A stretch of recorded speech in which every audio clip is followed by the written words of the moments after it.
तो स्मरण आया है कि संसार का हित जिनके द्वारा होता है तो उनके लिए तो सब अपने अपने अगर आयु दान कर दें तो वो कम ही है।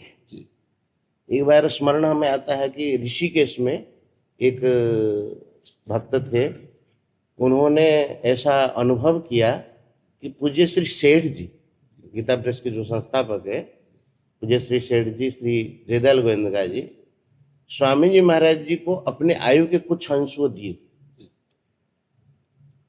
महाराज श्री का ऐसा उनको अनुभव हुआ कि 5 वर्ष की आयु महाराज श्री को उन्होंने प्रदान की। समर्थ महापुरुष थे जी, समर्थ महापुरुष।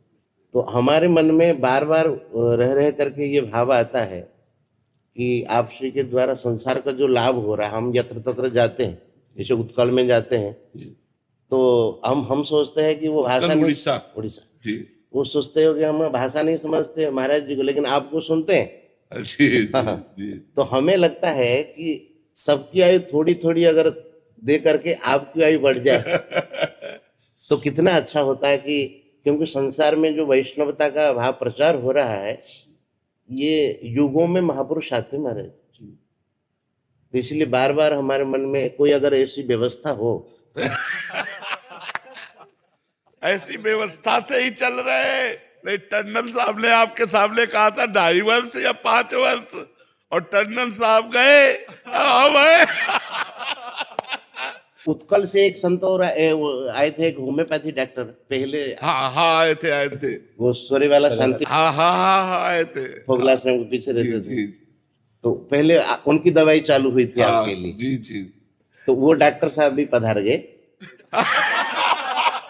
अच्छा जितने डॉक्टर है वो पधार गए, मरीज अभी बना हुआ है। अध्यात्म के डॉक्टर विराजमान रहेंगे। सब डॉक्टर तो निकल ही नहीं, स्पष्ट कहा था पारिक जी भी चले। अच्छा स्पष्ट कहा था टंडन जी ने कि बाबा ऐसे बुला के बैठा ला और कहा बाबा आप गृहस्थ तो है नहीं जो आपके किसी जन को बताएं, डायरेक्ट आपसे ही बताना होता है। वैसे हमारे डॉक्टरी में ऐसा नहीं कहा है, सिखाया गया है कि उसके परिकर को बताए। तो आपको बता रहे कि आप 2.5 वर्ष या 5 वर्ष, इसके आगे आप जीवित नहीं रहेंगे। तो हमें लगता है इस घटना को 18 वर्ष हो गए होंगे। 2008 में या 7 में, 17-18 साल वैसे हम प्राय रोज जाते थे दोपहर में, आप भागवत का विद्यार्थियों को अध्ययन कराते थे तो हम श्रवण करते थे। क्योंकि जैसे देखो अभी कंसारी